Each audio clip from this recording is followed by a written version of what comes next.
Assalamualaikum warahmatullahi wabarakatuh. Perkenalkan, nama saya Muhammad Sultan Selfayet, mahasiswa Universitas Islam Indonesia, Prodi Teknik Industri, Fakultas Teknologi Industri. Di sini saya akan mengkampanyekan tentang peran Pancasila dalam bidang ekonomi, yang dimana fokus saya berada di pasar tradisional dan juga pasar modern. Nah, sebelum masuk ke pembahasan, di sini saya akan menayangkan video tentang pasar tradisional dan juga pasar modern. Mohon untuk disimak.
Setelah menonton video yang sudah saya tayangkan, di sini saya akan menjelaskan tentang peran Pancasila dalam pasar tradisional.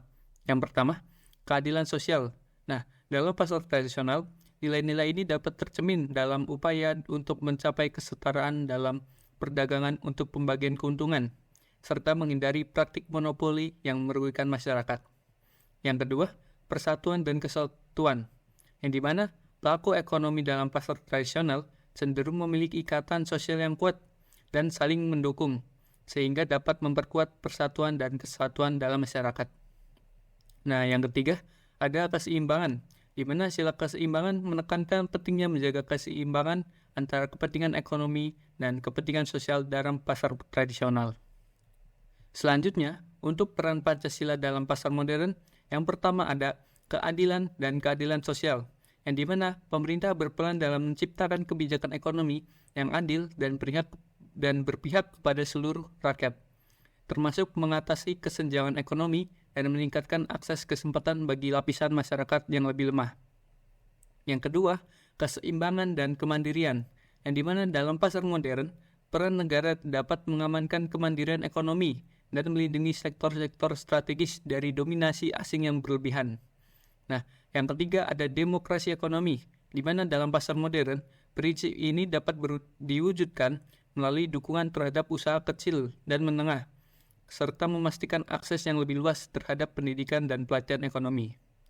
Ya, untuk kesimpulan yang dapat saya tarik dari pembahasan yang sudah saya sampaikan, yang dimana itu satu, penting untuk diingat bahwa penerapan nilai-nilai Pancasila dalam bidang ekonomi harus berlandaskan pada prinsip-prinsip ekonomi yang rasional dan efisien.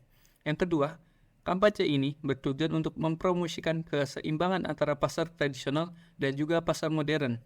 Dan yang terakhir, saya ingin mengajak kepada masyarakat sekalian untuk mendukung kedua pasar dan menciptakan sinergi positif antara keduanya untuk mendorong pertumbuhan ekonomi lokal. Sekian kampanye yang dapat saya sampaikan. Apabila ada kesalahan kalimat dalam pengucapan dan kata, saya mohon maaf yang sebesar-besarnya. Wassalamualaikum warahmatullahi wabarakatuh.